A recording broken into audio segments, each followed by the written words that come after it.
Shalom, when the stuff souls by giving no praise to Yahweh, Bashem Yahushua, Bashem Kodash.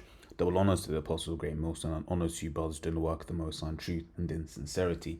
Yahweh's real name, of whom the world ignorantly calls God Jehovah Yahweh. His real name is Yahweh. Son's true name is Yahweh Shai. And when we pray Yahweh, Ba Hashem Yahushua, meaning in, Ham meaning that, and Sham meaning names Yahweh and the name of Yahweh Shai. Real quick, I just wanted to touch on this. Was inspired from a video that Apostle Tahar had done, right, where he was basically going into a response, into the woman that was basically just like laughing about the whole chariots and stuff like that. And one of the things that come to mind is the strangeness of our salvation, right? And people aren't expecting us, right? In fact, what's that I'm trying to remember how this has I forget how this one's phrased, but let's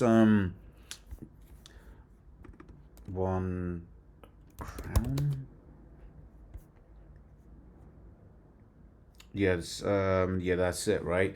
This is Ecclesiastes, or also known as Sirach, says 11:5. Many kings have sat down upon the ground, and one that was never thought of hath worn the crown. Right? And we're not expected in any which way, right? That Eve, she was laughing and joking and stuff like that, right? Because it's absurd, right? It's absurd when you believe what he has said, and that's one of the things in this truth, right? We get scriptures talk about the renewing, of our mind, right? It's Romans 12:2. It says, in fact, let me just jump to this one actually, right? This is Ephesians 4:23, and be renewed in the spirit of your mind, right? First, like Muhammad, just jumping. Let me see. Yeah, from verse 22, that you put off concerning the former conversation, the old man, right, and the strophe, right, which is G391, which is a manner of life conduct. Okay, the old man, which is corrupt according to deceitful lusts. Right, and part of the old man is basically believing, because Esau has told us, is believing that we don't amount to anything. Right, that isn't of us. Right, he's the one that gave us that belief and understanding. Right, we are the Most High's chosen people. Right, it's the nations, as we're about to read in Wisdom 5, that have said that our lives don't amount to anything. Okay, so that's one of the beautiful things about this truth, right? We start looking at ourselves differently, we start carrying ourselves differently, right? Because one of the things as well is we are ambassadors to Yahweh Bashem Yahushai, right? So it's it's 26. This is 2 Corinthians 5:20, right? It says, now let me see if there's anything more in there.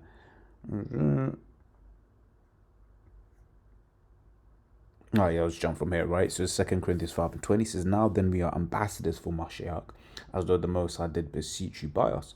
We pray you in Mashiach's stead, be reconciled to the Most High, right? So when we're out and about in the world, it's like we are, ambassadors to Yahweh Shem Yahushua. When we're doing these videos, we're doing ambassage. I think that was the word that just got used in this other precept. Let's look and see. Ambassage. Ambassage. I hate when they do that. Message. But basically, we're basically preaching unto the nation good news, good tidings, right? And then to the heathens, we're preaching to them bad tidings. Okay, but the point that I want is that we are ambassadors for Yahweh. So we carry ourselves that like that, right? We understand that we amount to a lot more, right? We're not limited by what Esau says. Now, do we have limitations in the sense of this flesh? Of course, right? At the end of the day, the Most High will allow us to do certain things in this body, in this life, and won't allow us to do other things, right? But it's understanding that if we can't do anything, it's because if we can't do something, it's because the Most High doesn't want us to do it, not that we can't do it. Okay, unlike what Esau wants to put out. Okay, and certain times you'd be looking at Jake and you'd be like, and that's why the angel was asked, right? Jump over to Ezekiel 37, right?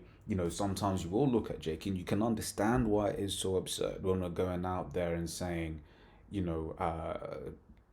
going out there and saying that we're the children of Israel. Like, you can understand why the nations are like, these guys, right? Because you get a whole load of our people that are at this moment just dry bones. So let's read into it real quick, right? Ezekiel 37 from the top says, the hand of Yahweh was upon me and carried me out in the spirit of Yahweh and set me down in the midst of the valley which is full of bones.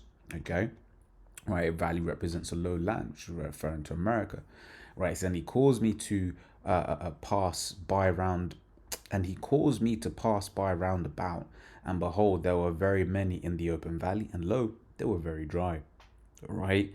Being a load of Israelites, in America, right? So it goes on to say, verse 3, it says, and he said unto me, son of man, can these bones live?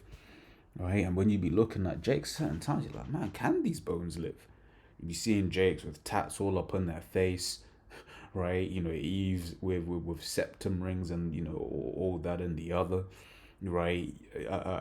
Man, there's a girl that two girls that I went to school with. I think at least one of them, right? And it was one of them ones where one of them, you see them, she's like, oh, she's a beautiful girl. But these times they're together, in quotes, and you stare like, yo, that's a madness, okay? Right, but in this world, that's something that's normalized, and what Jake likes to learn the way of the heathens. Okay, that's why we were separated, because whenever we got around the heathens, Jake just started just doing whatever the heathens did, right? And that's why we went into captivity, right? So it says, can these bones live, right? And that's a question. Right, certain times you're like, damn, right, but these scriptures give the answer, right, which is that this is what we're seeing is but for a period of time, right? The Most High is going to correct, what's happening now, right? Because our people are just completely gone, they're completely lost, right? Says that, and I answered, O Lord, power, thou knowest, right? Again, he said unto me, prophesy unto these bones and say unto them, O ye dry bones, hear the word of Yahweh. Thus saith the Lord power unto these bones. Behold, I'll cause breath to enter into you, and ye shall live. Right, now that we're living, right, these different nations are getting scared. Okay, they're getting scared because they understand that us coming back means the end of their systems, right? Which is why they're going to continuously push and they're going to continually push this idea of us ruling is madness, right? But guess what? It's gonna happen, right? And the salvation, right? The fact that you're gonna have, Israelites being beamed up into ships, what the so-called white man calls UFOs. Yeah, it sounds crazy because Esau has made it sound crazy. He's made the ideas of UFOs sound crazy. Made it sound like these little green men all up in them. Okay. But guess what? It is of a truth, right? And also it is prophesied, right? Because we can jump over to that as well, right? This is 1 Thessalonians 4 from 16. So I'll start from 15, right? For this we say unto you by the word of the Lord, that we which are alive remain unto the coming of the Lord shall not prevent them which are asleep. For the Lord himself shall descend from heaven with a shout, and with the voice of the archangel, and with the trump of the Most High, right? And the dead in Mashiach shall rise first. Okay, so those that have died in this thing, right, they shall be risen with Yahweh Hashem Yahushai, right? They're going to come back in Yahushai's chariot, right? It says, then we which are alive and remain shall be caught up together with them in the clouds to meet the Lord in the air, right? And so shall we ever be with the Lord. Wherefore comfort one another with these words. So when you're seeing that, like clouds representing a chariot, right, meet the Lord in the air, what does that mean? Right, you're going to be beamed up, man. Okay, and it's a comfort. Why is it a comfort? Because when you understand that America's going to be destroyed by thermonuclear fire, a good follow-up is, damn, so what's going to happen? How are we going to get out of it?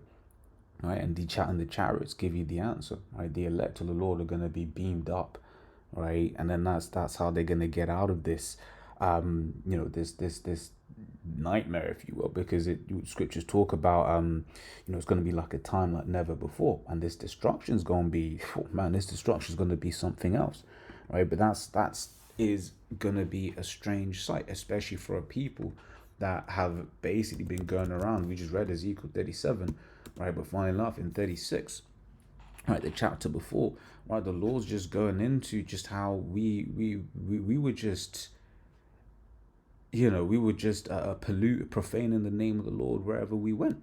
Right, Ezekiel 36. I will start from 19. Right, and I scattered them among the heathen, and they were dispersed through the countries according to their way and according to their doings. I judged them, right? Which, for the most part, when Jake is around these heathens, right? Let's say Jake that look like the archetype Jakes, right? Because obviously we understand we've got Israelite foreigners everywhere, right? When you got Jakes that are scattered in these different lands, for the most part, we're in, the ends, if you will, right? We're not in the affluent neighborhoods. Yeah, you may have one or two, but in mass, we're in the poor parts in the neighborhoods, right? So there is this idea that, oh, they're just over there, right? That we don't really amount to much, right? And then the thing is, they will think themselves to make that a true saying, right? But these times, it's like, nah, we're the Lord's chosen, right? Continuing on, verse 20, it says, and when they entered unto the heathen, whither they went, they profaned my holy name, when they said to them, these are the people of Yahweh, and are gone forth out of his land. Right, so we were, once again, whenever Jake would be amongst these heathens, we'd be, doing stuff, and it's just like, brother, we're supposed to be, the children of Israel, yet we're, a lot of our people are just full of shit. We just got to keep it real, right? One of the the things that we kind of have to accept, right, after being brought into this thing, is just this idea that the Lord, ain't necessarily gonna save, your favorite uncle, your favorite auntie, or whatever it is, right? Certain members of your family, right? Because I remember the one of the elders, I believe one of the elders from Chicago, he did a video, and it was like a lot of the family members we be talking about are a lot of the 2/3 that we be talking about are our family members, man, right? Which obviously 2/3 is referring to America, but the notion still stands. A lot of the people that we talk about, that we say are gonna perish, that's our family members, okay? And once again, when you understand and you read the precepts, and we see and observe what they do, certain things you just can't you can't, not that you can't, we just have to accept it, okay? What's like is, went on a bit of a tangent, but let me get the precept that I kind of wanted to get into anyway. It says wisdom 5, it says, then shall the righteous man stand in great boldness before the face of such as afflicted him, right? And we're currently in the rulership of this Edomite, right? And we are under affliction under him, okay? It says and made no account of his labors, right? So here it is, Jay work for free. There's the saying in the world, like so-called black people became lazy when they stopped working for free, or something like that. Basically going into the fact that we weren't considered lazy, right, until we weren't slaves anymore, right? Because, hey, let's be real. When you look at how Jake is built, Jake is creative as well, right? In the sense that when Jake think about problems, right, Jake is trying to find ways to optimize that solutions. Okay, he will just do what is said in the book. These heathens are book smart, if you will, right? If you want to frame it like that, they can be book smart, right? But when you get Jake that is allowed to be educated properly, right? Not only will he be book smart, but he will be smart. He'll be real smart, okay, and be able to think up solutions that aren't written in the book, right? Think up solutions that are more efficient for the business or whatever institution that they are in, okay? It says, when they see it, they shall be troubled with terrible fear, and shall be amazed at the strangeness of his salvation, because it's going to be strange, right? Once again, that's why that Eve was laughing, because she was like, really, right? I got a meeting, so I'll just sprint through this real quick, right? It says, and when and they repenting and groaning for anguish of spirit shall say within themselves, this was he whom he had sometimes in derision and a proverb of reproach. We fools accounted his life madness, and his end to be without honor.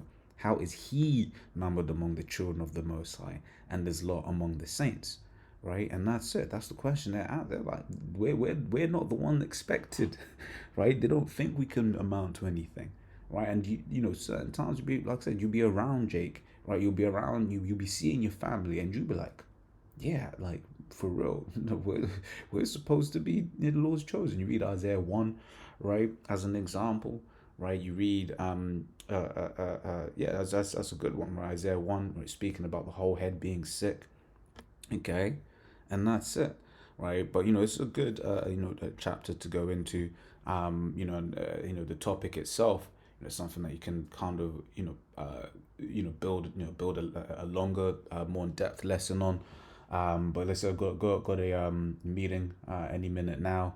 So as always, Lord's, what I was edifying. To the next time, I say shalom.